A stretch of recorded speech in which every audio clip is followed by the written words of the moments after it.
Hello everyone and welcome to my channel.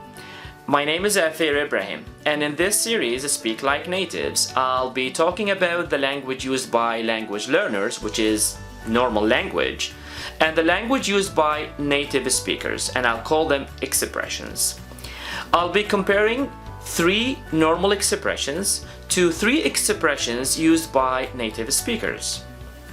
Are you ready? Let's go.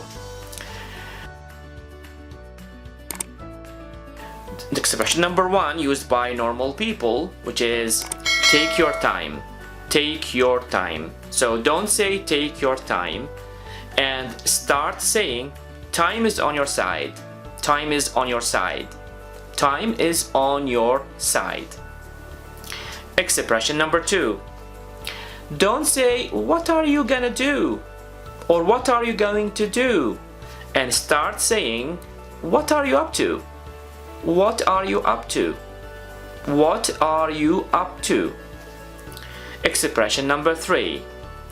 Don't say try to understand me or try to understand him, and start saying read between the lines. Read between the lines. Thank you.